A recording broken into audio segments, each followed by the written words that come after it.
لقد كان لكم في رسول الله أسوة حسنة لمن كان يرجو الله واليوم الآخر وذكر الله كثيرا.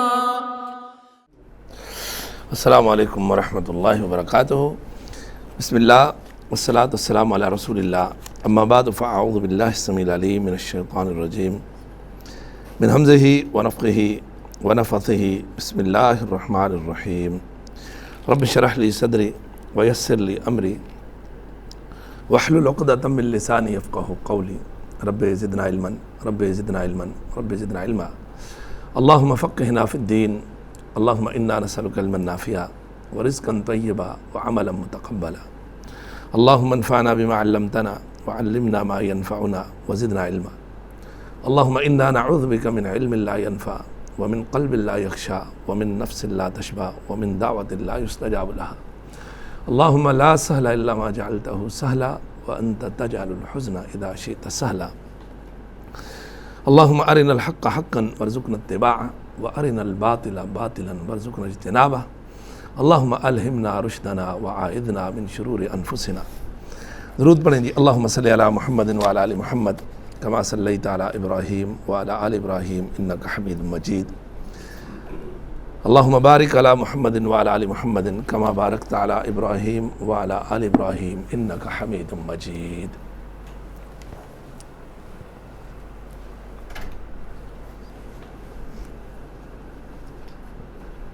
سیرت نبوی صلی اللہ علیہ وسلم اس کا ہم مطالعہ کر رہے ہیں، پڑھ رہے ہیں. تعلیم و تعلم، درس و تدریس. ہمارا موضوع جو ہے وہ پیدائش سے لے کر بعثت تک کا ہے. ہم جس چیز پر بات کر رہے ہیں وہ پیغمبر علیہ السلام کی پیدائش سے لے کر بعثت تک.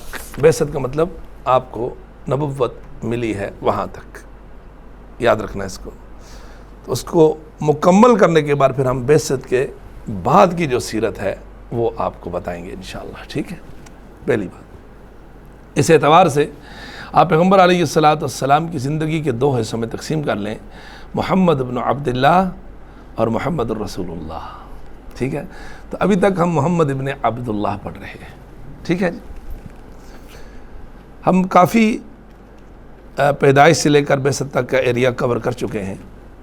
آج جس موضوع پر ہم بات کریں گے وہ ہے پیغمبر علیہ السلام کی نوجوانی کے متعلق.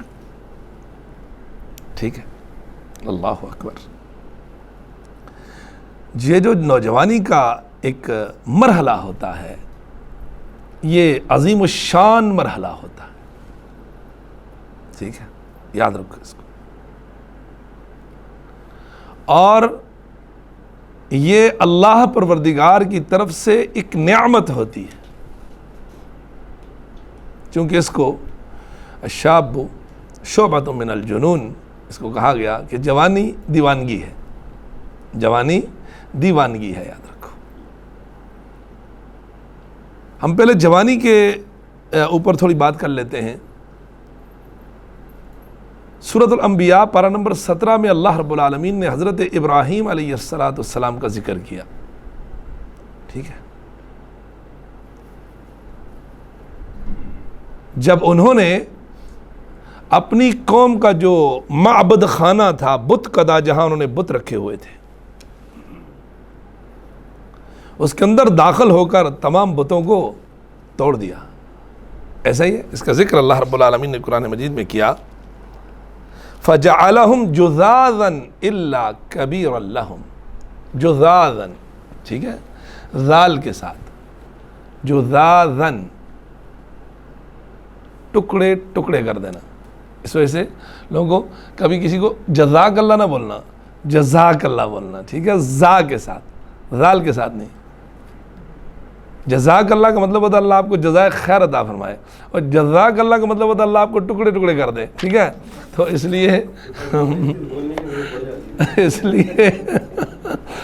لیے عربی گرامر اور تجوید یہ دونوں بہت ضروری چیزیں ہیں. ٹھیک ہے. تجوید ہمیں پتہ ہونا چاہیے. ذال، زا، ضاد، وا، یہ الگ الگ جگہ سے ان کا مخرج ہے. تو جذاذاً تو ان کو ٹکڑے ٹکڑے کر دیا کس نے؟ ابراہیم علیہ السلام نے. کن کو؟ بتوں کو.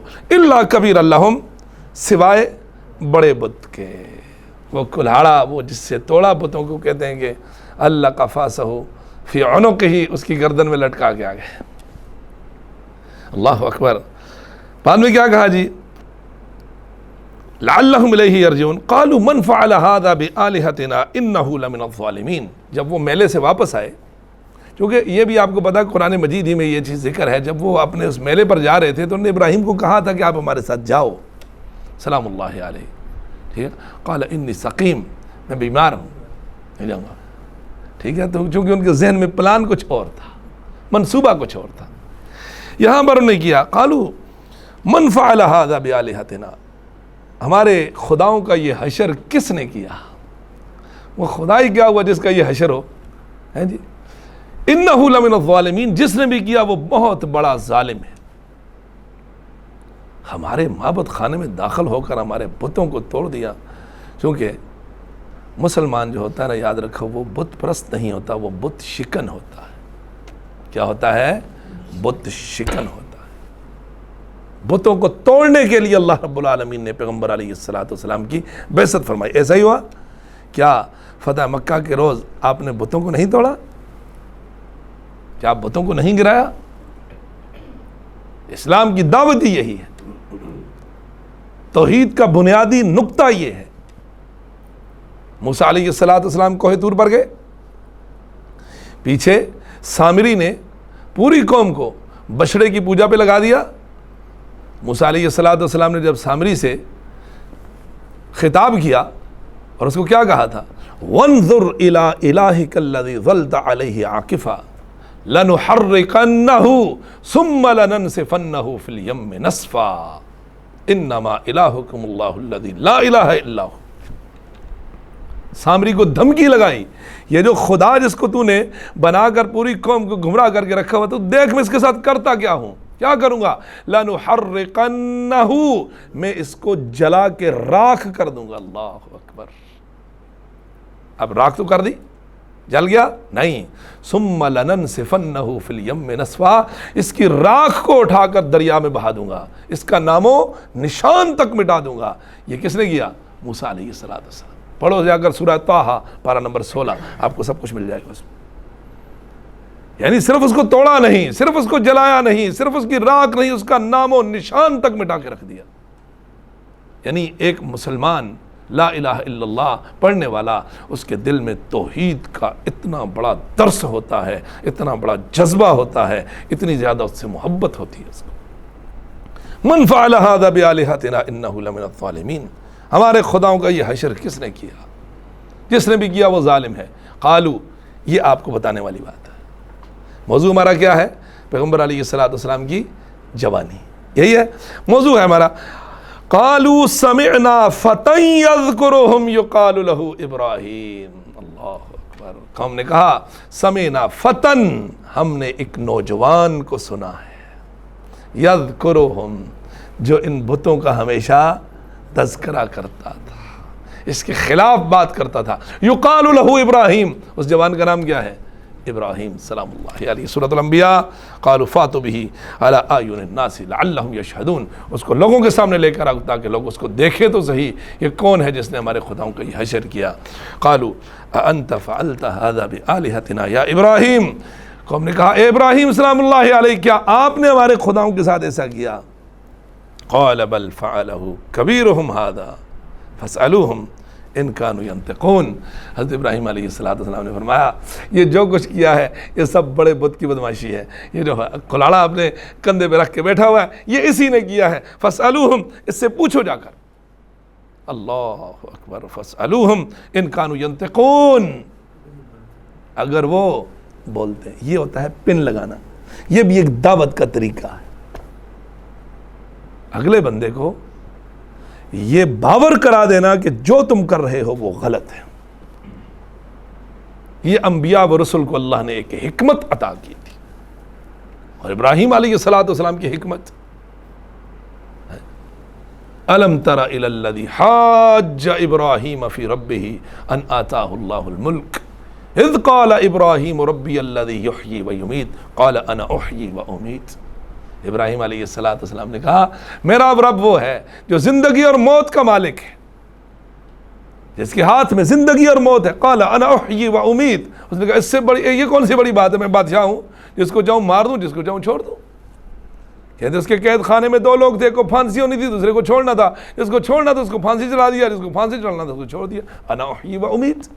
اب یہاں حکمت دیکھے ابراہیم علیہ السلام کی، انہوں نے جواب دیا قال فإن اللہ یأتی بالشمس من المشرق فأت بها من المغرب، میرا رب وہ ہے جو سورج کو مشرق سے طلوع کرتا ہے، تو مغرب سے طلوع کر کے دکھا دے۔ فبہت الذی کفر، کافر لاجواب ہو گیا، ہکا بکا رہ گیا۔ واللہ لا یہدی القوم الظالمین، اللہ ظالم قوم کو کبھی بھی ہدایت نہیں دیتا۔ یہ حکمت ہے۔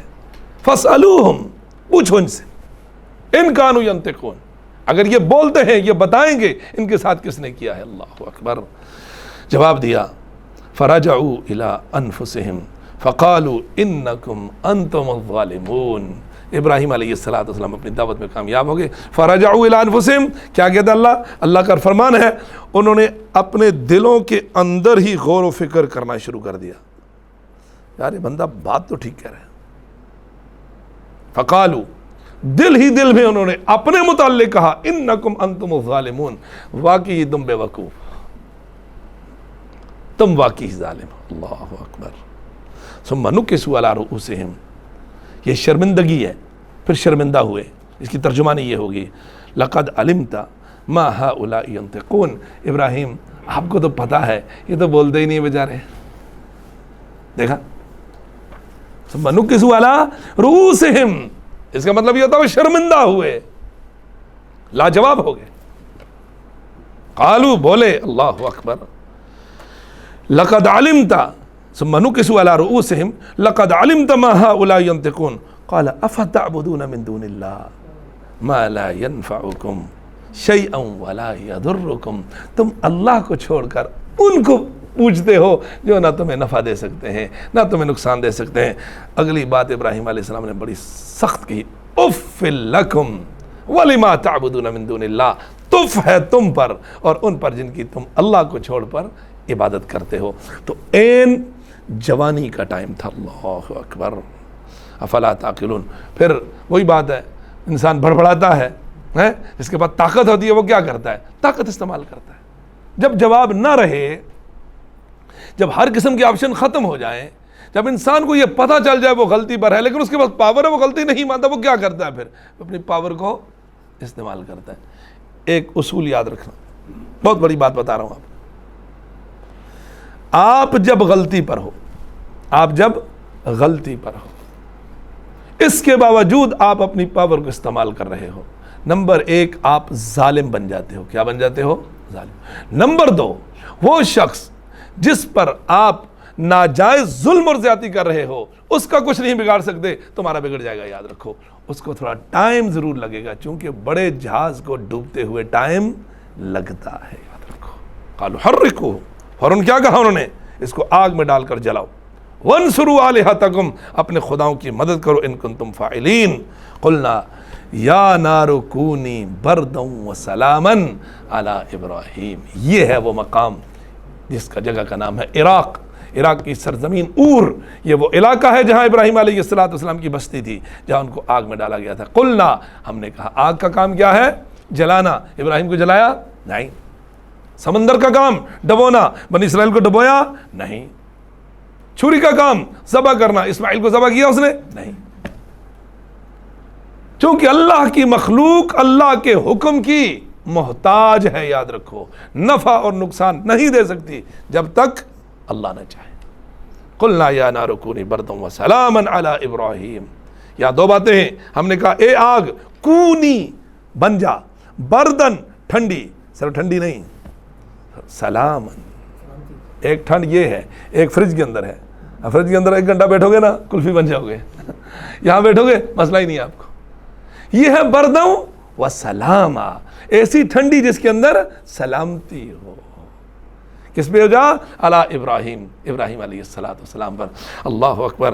وَأَرَادُوا بِهِ كَيْدًا، میں نے آپ کو کیا کہا؟ آپ اپنی غلط پاور استعمال کرو گے، آپ کا مقصد دوسروں کو نقصان دینا ہوتا ہے، اس کا کچھ نہیں ہوگا، تمہارا بگڑ جائے گا۔ دلیل وَأَرَادُوا بِهِ كَيْدًا، انہوں نے ابراہیم کا برا چاہا، فَجَعَلْنَاهُمُ الْأَخْسَرِينَ، ہم نے ان کو تباہ و برباد کر دیا، لاس کر دیا، ان کا نقصان کر دیا، ان کو خسارے میں ڈال دیا۔ یہ کس کے فیصلے ہیں؟ رب العالمین۔ آگے چلو، ایک یہ ہو گیا، یہ تھے ابراہیم علیہ السلام۔ آپ جمعے کو ایک سورہ پڑھتے ہو جس کا نام ہے سورۃ الکہف۔ سَيَقُولُونَ ثَلَاثَةٌ رَابِعُهُمْ كَلْبُهُمْ وَيَقُولُونَ خَمْسَةٌ سَادِسُهُمْ كَلْبُهُمْ رَجْمًا بِالْغَيْبِ وَيَقُولُونَ سَبْعَةٌ وَثَامِنُهُمْ كَلْبُهُمْ۔ وہ کتنے تھے؟ وہ 7 تھے۔ کتنے تھے؟ 7۔ عبداللہ ابن عباس فرماتے ہیں رضی اللہ تعالیٰ عنہ، اللہ نے کہا سَيَقُولُونَ ثَلَاثَةٌ رَابِعُهُمْ كَلْبُهُمْ، وہ 3 تھے، چوتھا ان کا کتا تھا، یہ ایک قول۔ وَيَقُولُونَ، کچھ کہتے ہیں خَمْسَةٌ وَسَادِسُهُمْ كَلْبُهُمْ، وہ 5 تھے، چھٹا ان کا کتا تھا۔ ان 2 اقوال کے بعد اللہ نے کہا رجمًا بالغیب، یہ بے تکی باتیں ہیں۔ پھر اس کے بعد کہا وَيَقُولُونَ سَبْعَةٌ وَثَامِنُهُمْ كَلْبُهُمْ، وہ 7 تھے، 8واں ان کا کتا ہے۔ تو اس کو اللہ نے رجمًا بالغیب نہیں کہا، وہ کتنے تھے؟ 7 تھے۔ رب العالمین نے کہا انہم کانوا فتیۃ، انہم کانوا فتیۃ، فتیہ کا بولتا ہے یوتھ فورس، فتن کی جمع۔ ابراہیم کو کہا فتن، ان کو کیا کہا؟ فتیہ۔ یہ سب نوجوان تھے، آمنوا بربہم، اپنے رب پر ایمان لے کر آئے تھے، وزدناہم ہدا، اور اللہ رب العالمین نے ان کی ہدایت کو بڑھا دیا تھا، وربطنا علی قلوبہم، اور ہم نے ان کے دلوں کو مضبوط کر دیا تھا۔ تبھی تو کہا نا جوانی ایک عظیم شان مرحلہ ہوتا ہے۔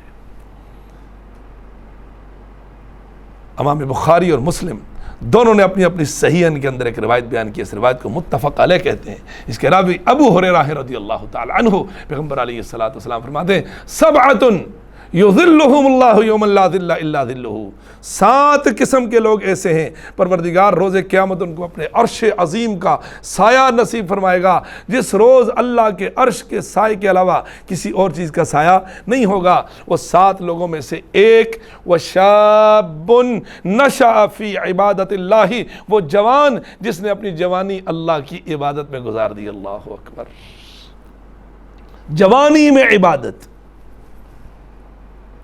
در جوانی توبہ کردن شیوائے پیغمبری، وقت پیری مرگ عالم می شبت پریزگار۔ جوانی میں توبہ کرنا یہ انبیاء و رسول کا شیوا ہے۔ وقت پیری بڑھاپے کے وقت، مرگ عالم موت کے وقت بھیڑیے کے ساتھ بکری کھیلتی ہے، ایسا ہی ہے، جب اس کے دانت ختم ہو جاتے ہیں بکری آ کر اور بھیڑیا ایک گھاٹ پر پانی پیتے ہیں، یاد رکھو۔ تو کیا فرمایا؟ وقت پیری مرگ عالم می شبت پریزگار۔ پھر تو کیا کرنا ہے جب جسم میں خون ہی نہیں رہا؟ پھر تو سب نے تسبیح پکڑ کر ٹوپی پہن کر مسجد کی پہلی صف میں جا کر کھڑا ہونا ہے، اپنی جگہ پر کسی کو بیٹھنے بھی نہیں دینا۔ پھر وہاں پر مسجد میں ایسا بھی ہوتا ہے، پتہ ہے آپ کو، ہم تو جانتے ہیں، ٹھیک ہے۔ تو عرض کرنے کا مقصد یہ ہے اصل جوانی کب ہے، وہ جوانی اصل عبادت کب ہے؟ جوانی میں۔ وہ شاب نشأ فی، بہت 7 چیزیں آپ سن لو۔ امام عادل، وہ امام، وہ حکمران جو انصاف پسند ہے۔ اللہ اکبر۔ ورجل قلبہ معلق بالمسجد، وہ آدمی جس کا دل مسجد کے ساتھ لگا ہوا۔ اللہ اکبر، ایک نماز کے بعد دوسری کے انتظار میں رہتا ہے۔ شاب نشأ فی عبادت اللہ، وہ جوان جس نے جوانی اللہ کی عبادت میں گزار دی۔ ورجل دعته امرأة ذات منصب و جمال فقال انی اخاف اللہ، وہ شخص جس کو ایک حسن و جمال رکھنے والی خاندانی مالدار عورت برائی کی دعوت دے رہی ہے، قال انی اخاف اللہ، کیا کہتا ہے؟ مجھے اللہ کا خوف ہے۔ ورجلان تحابا فی اللہ اجتمع علیہ وتفرقا علیہ، 5واں، وہ دو لوگ جو خالصتاً ایک دوسرے سے کس لیے محبت کرتے ہیں؟ اللہ۔ میری اور آپ کی محبت کس کی خاطر ہے؟ اللہ کی خاطر۔ ایسے ہی چونکہ نظریہ ہے لا الہ الا اللہ، وہ دنیا کے 7، چلو 6 بر اعظم، 5 بر اعظم لے لو، 4 لے لو، جس بر اعظم میں بھی جائے گا اس کا نظریہ ہے کہ لا الہ الا اللہ۔ لا الہ الا اللہ پڑھنے والے کے لیے دلی ہمدردیاں ہونی چاہیے۔ ایسا ہی ہمدردی کس کے لیے ہونی چاہیے؟ لا الہ الا اللہ. لا يتخذ المؤمنون الکافرین اولیاء من دون المؤمنین. مومنوں کو چھوڑ کر کافر سے کبھی ہمدردی نہیں کر سکتا. سورۃ آل عمران.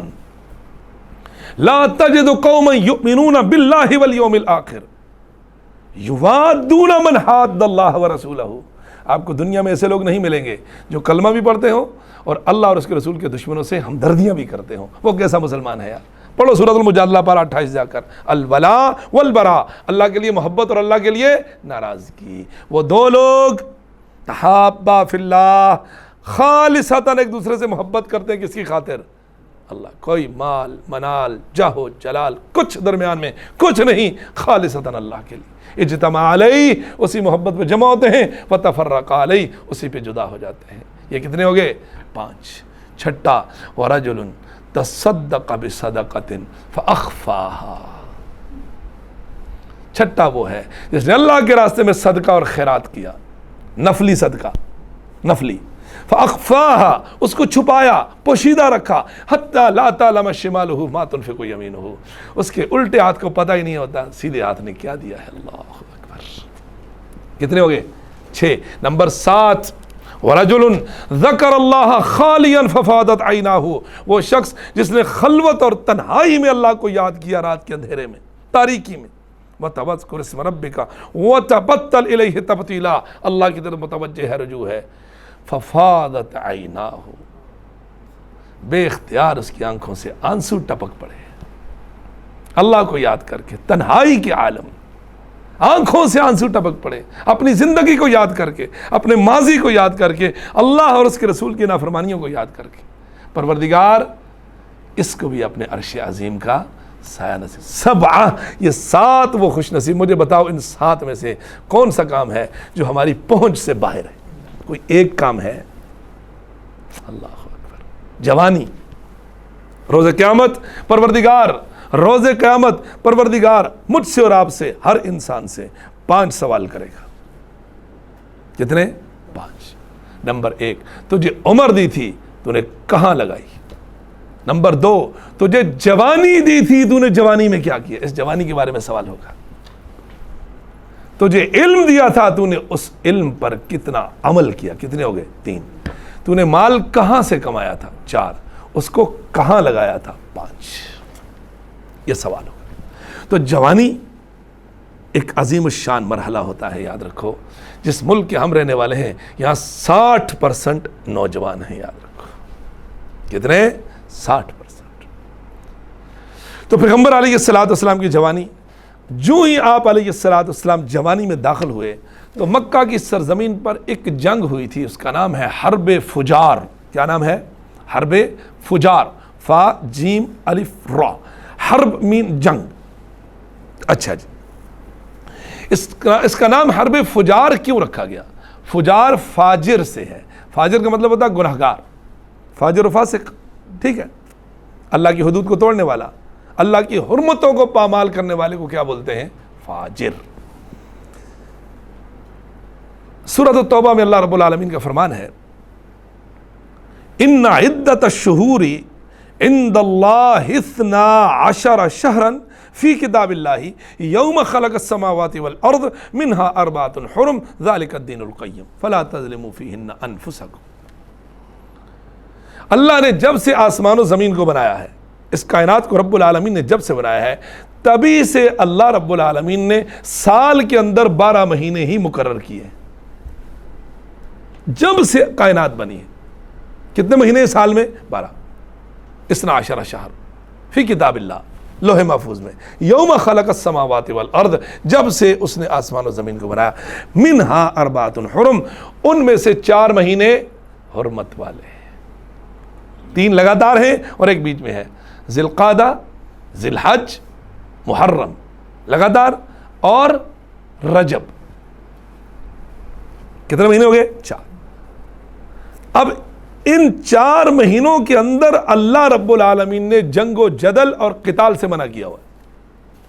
آپ کسی بھی علاقے میں، کسی بھی قبیلے پر، کسی بھی شہر میں، کسی بھی بستی میں، کسی بھی ملک میں حملہ نہیں کر سکتے. آپ ہاں یاد رکھو یہ جو منع ہے یہ اقدامی جنگ کرنے سے منع. اقدامی سمجھتے نا, اٹیک کرنا کسی پر, اور ایک ہوتی ہے دفاعی جنگ, ڈیفنس, وہ آپ کر سکتے ہو.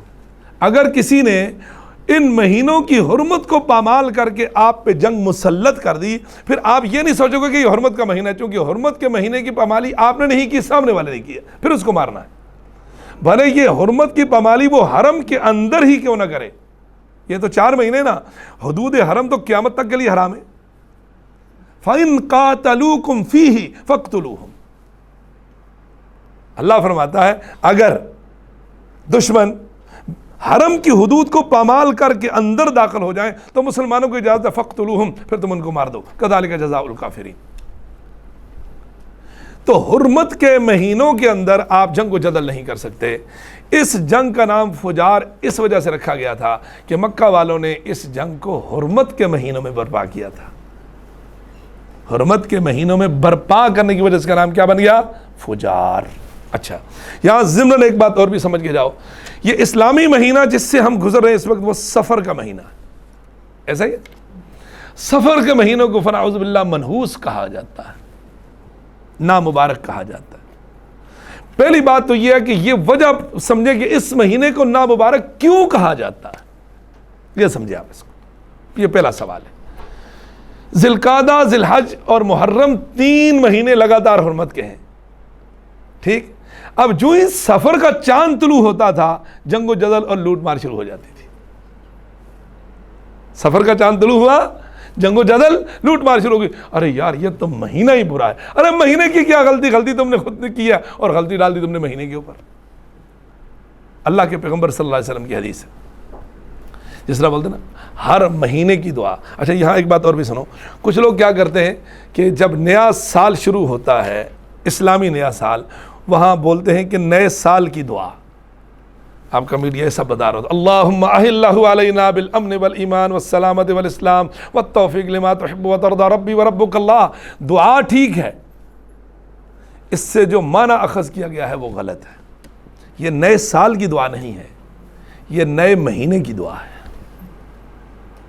ہر نیا طلوع ہونے والا چاند, پیغمبر علیہ السلام نے مجھے اور آپ کو درس دیا ہے کہ آپ نئے چاند کو دیکھو, یہ دعا پڑھو, اللہم احلہ علینا بالامن والایمان. نیا چاند اس کو بولتے ہیں ہلال. کیا بولتے ہیں؟ ہلال. اے اللہ اس چاند کو ہم پر امن اور ایمان والا بنا کر طلوع کر.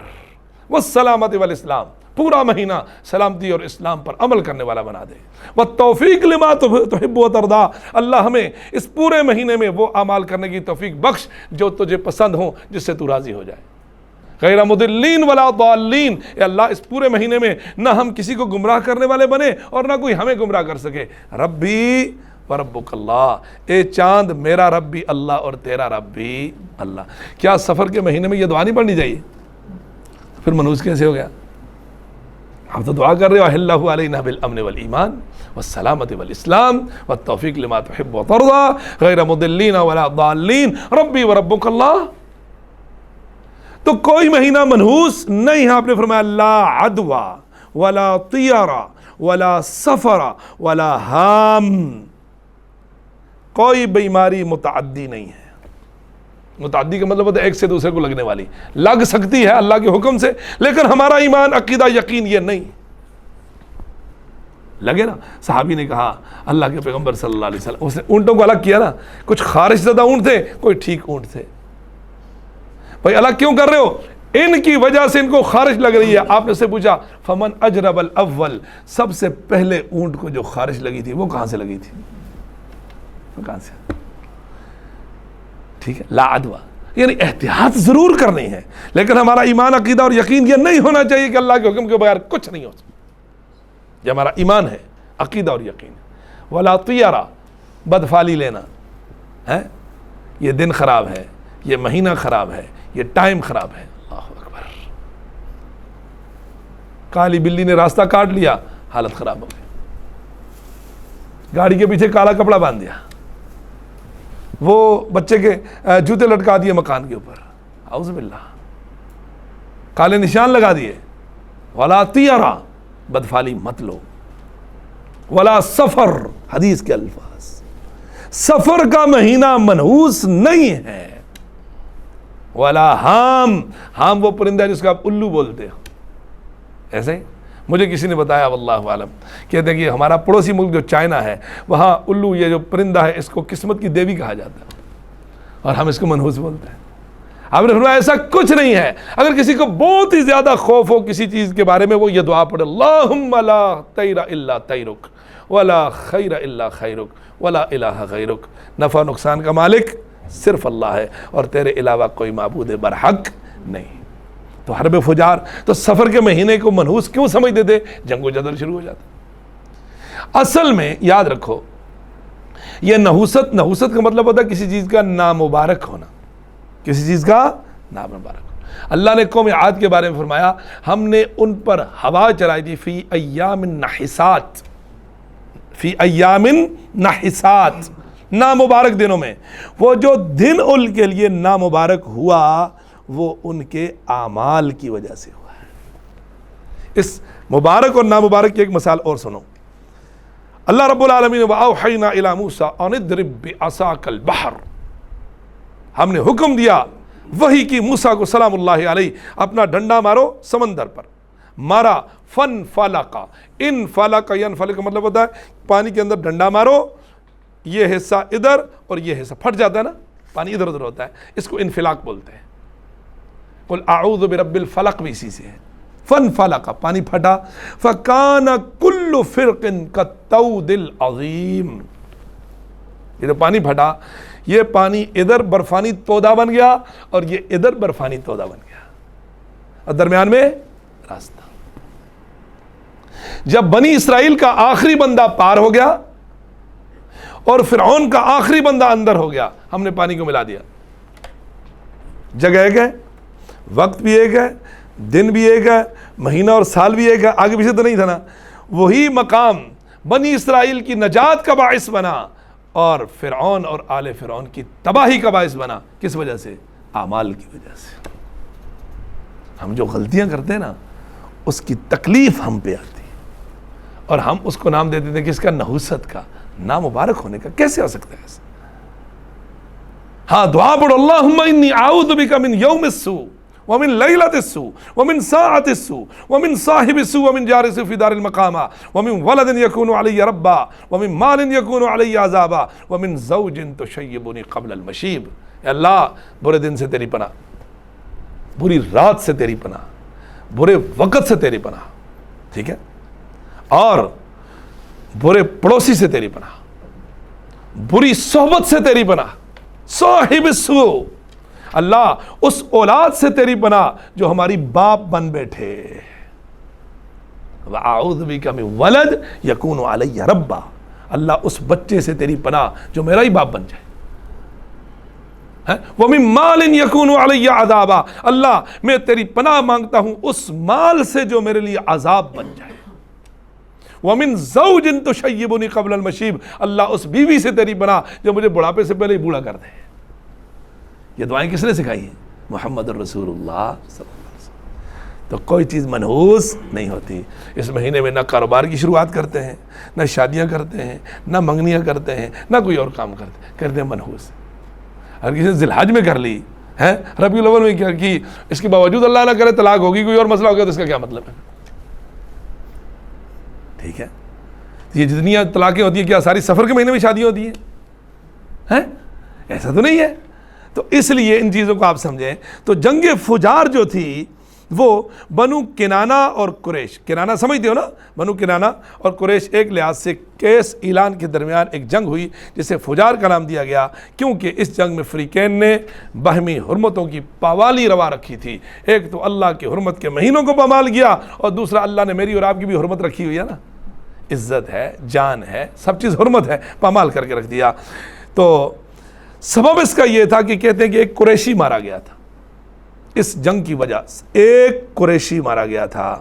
اس بنا پر احلاف نے اپنے لوگوں سے یہ مطالبہ کیا کہ وہ جنگ کا بازار گرم کریں. مورخ ابن اسحاق نے لکھا، میں نے آپ کو بتایا تھا یاد رکھو شروع میں، ابن اسحاق اور ابن ہشام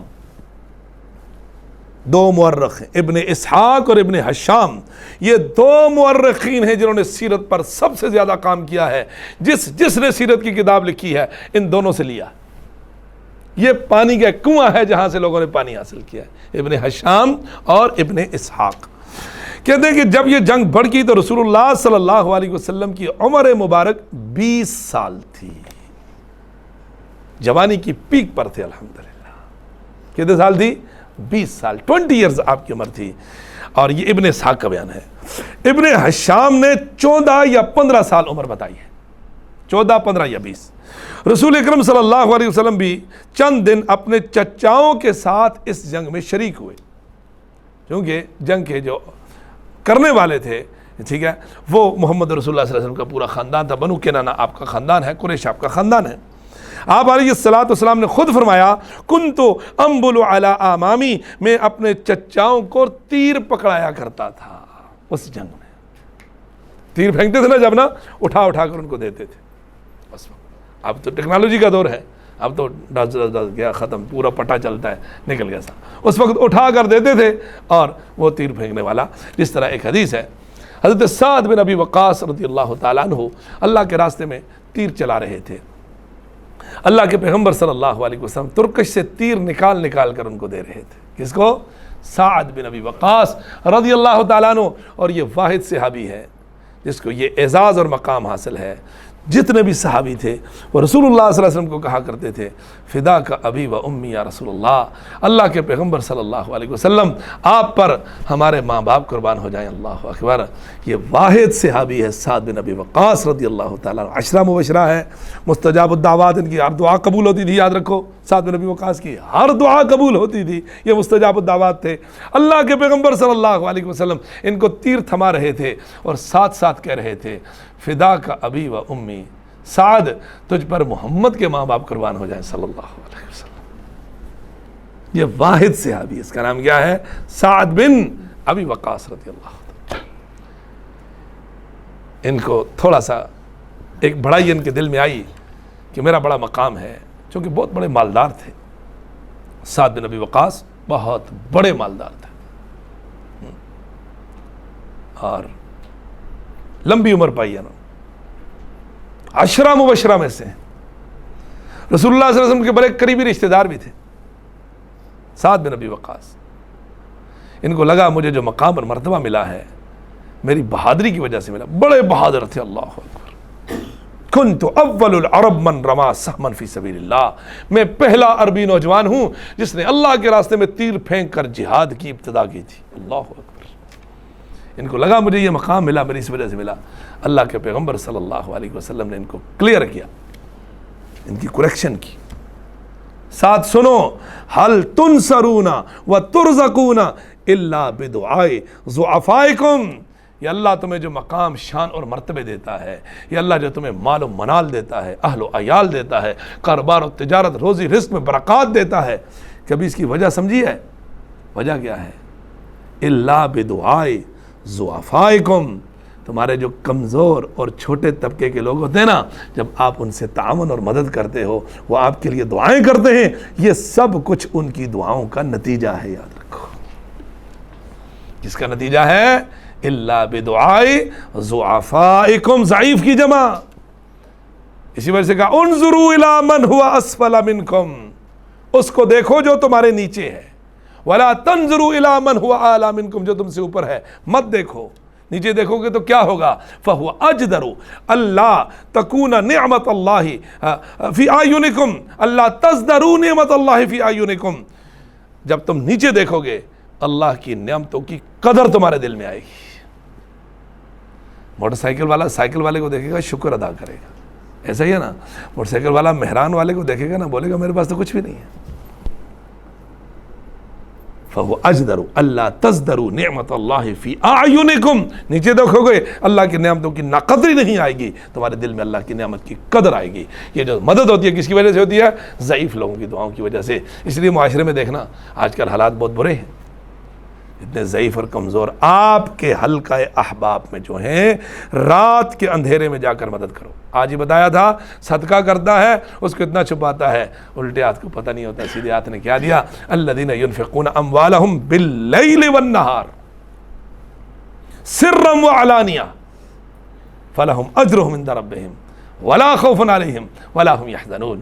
سورۃ البقرہ پارہ نمبر 3۔ وہ لوگ اہل ایمان جو اپنے مالوں کو خرچ کرتے ہیں باللیل رات کو، والنہار دن کو، سرن پوشیدہ، علانیہ ظاہر۔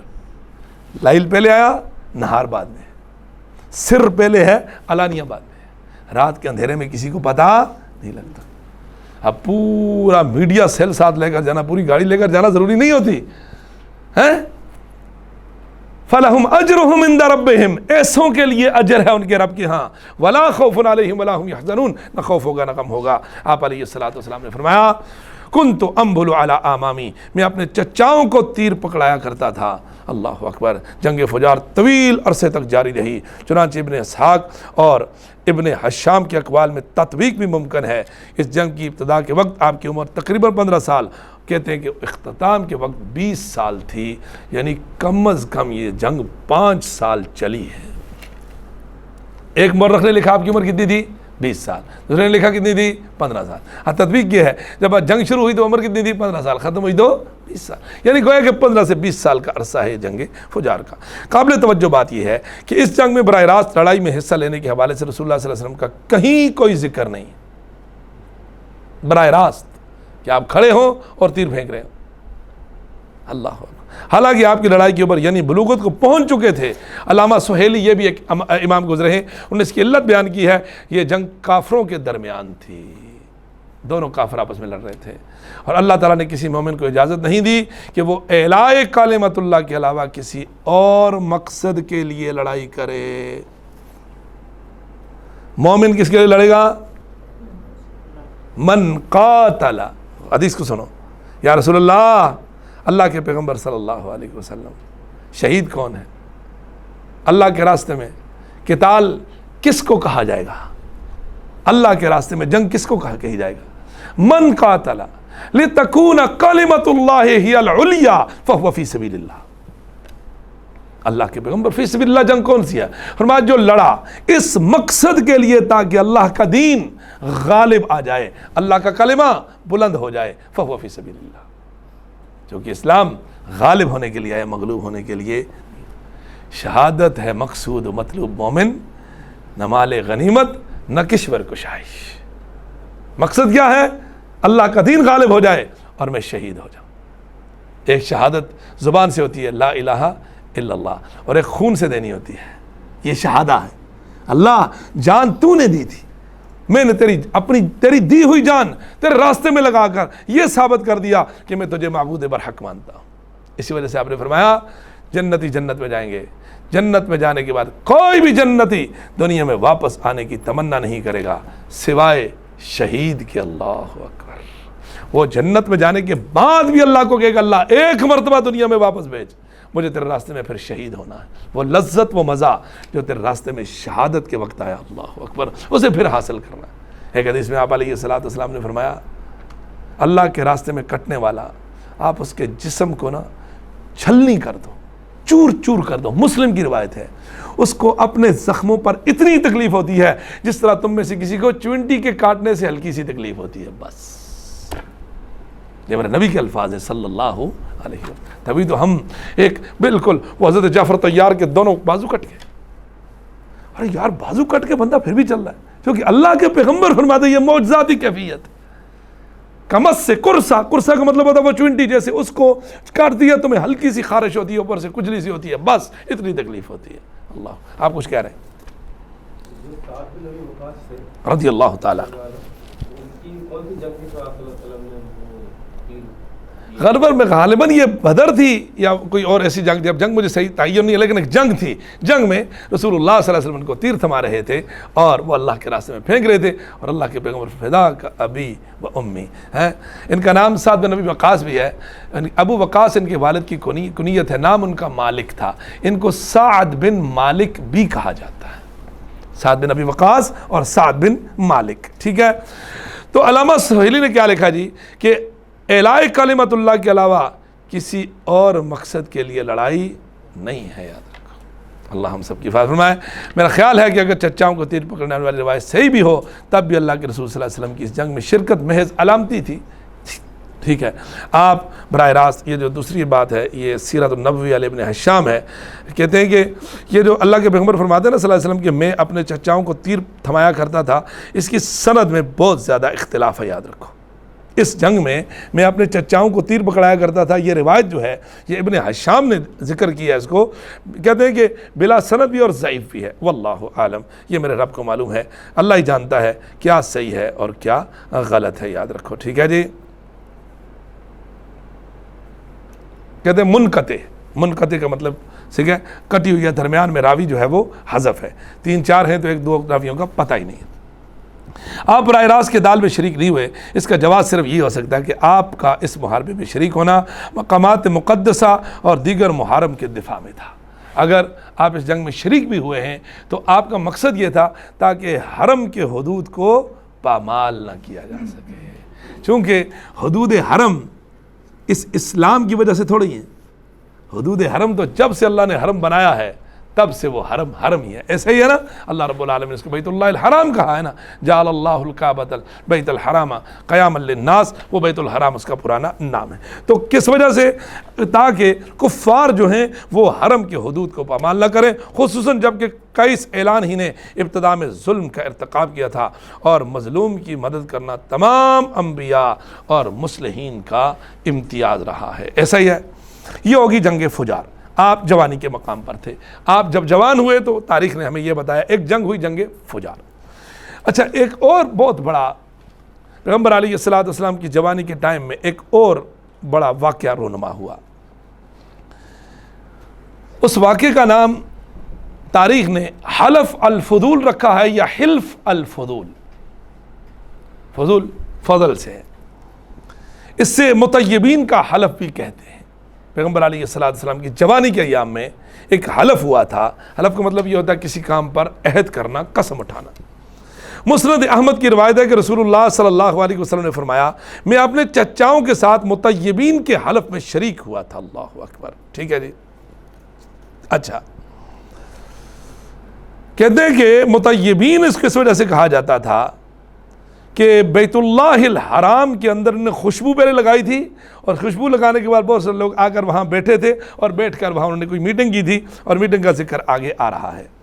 اس وقت میں نوجوان تھا، جب یہ حلف ہوا مطیبین کا، میں اس وقت نوجوان تھا، مجھے کوئی سرخ اونٹوں کا ریوڑ بھی دے تو میں وہ عہد توڑنا پسند نہیں کروں گا۔ مسند احمد کی یہ روایت ہے، احمد شاکر نے اس حدیث کو صحیح کہا ہے، اللہ اکبر۔ بہقی کی روایت میں ہے کہ آپ صلی اللہ علیہ وسلم نے فرمایا حلف المطیبین کے علاوہ قریش کے کسی معاہدے میں شریک نہیں ہوا، سرخ اونٹوں کے عوض بھی مجھے وہ عہد توڑنا گوارا نہیں ہے، یہ ایک عہد ہوا تھا۔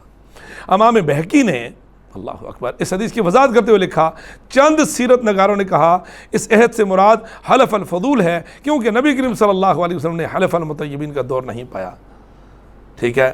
اب بہقی نے اس روایت کو بیان کیا ہے۔ مسند حمیدی کی یہ روایت بھی آئی ہے مختلف، اس کا سبب کیا تھا، اس عہد کا، اس حلف کا سبب کیا تھا، اس کو ہم تھوڑی سی بات کر کے بات کو ختم کرتے ہیں۔ کہتے ہیں کہ قبیلہ تھا جس کا نام تھا زبید، کیا نام تھا؟ زبید، نام بھی ہوتا ہے خواتین کا زبیدہ، ٹھیک ہے۔ زبید قبیلہ تھا، ایک آدمی اپنا تجارتی سامان لے کر مکہ مکرمہ آیا۔ اس وقت ایسا ہی تھا نا، لوگ تجارت کا سامان لے کر، آج بھی دیکھتے ہیں، آج سے تھوڑے دور کے لوگ کپڑے لے کر آ جاتے تھے، چیزیں لے کر آئے تھے بیچنے کے لیے۔ تو ایک شخص اپنا تجارتی سامان لے کر مکہ مکرمہ آیا، ایک کافر تھا، اس کا نام تھا عاص بن وائل سہمی، عاص بن وائل سہمی۔ اس نے وہ سامان اس سے خرید لیا، مکہ کا تاجر تھا، اس نے لے لیا اس سے۔ عاص بہت بڑا سردار تھا، اپنی سرداری کے زوم میں اس نے غریب کی رقم دبا لی، مال لے لیا، رقم دبا لی، میں تجھے پیسے نہیں دوں گا، اللہ اکبر۔ زبید کے آدمی نے احلاف کے قبائل عبد الدار، مخزوم، جم اور سام سے مدد طلب کی، ٹھیک ہے، بہت بڑا سردار تھا اس نے۔ زبید کے آدمی نے احلاف کے قبائل عبد الدار، مخزوم، جم اور سم سے مدد طلب کی، قبیلوں کے پاس گیا، میری مدد کرو، اس بندے نے میرا مال کھایا ہوا ہے۔ انہوں نے نہ صرف اس بیچارے کی مدد سے انکار کیا بلکہ اس سے اور ڈانٹ ڈپٹ کے بھگا دیا۔ جب اس زبیدی نے خطرہ محسوس کیا تو وہ طلوع شمس کے وقت ابو قبیس پہاڑ کا نام تھا، اس پر چڑھ گیا۔ اس وقت قریشی کعبہ کے ارد گرد اپنی مجلسوں میں بیٹھے ہوئے تھے۔ اس نے بڑی رقت اور بلند آہنگی میں یہ شعر پڑھے، پوری شاعری اس نے کی۔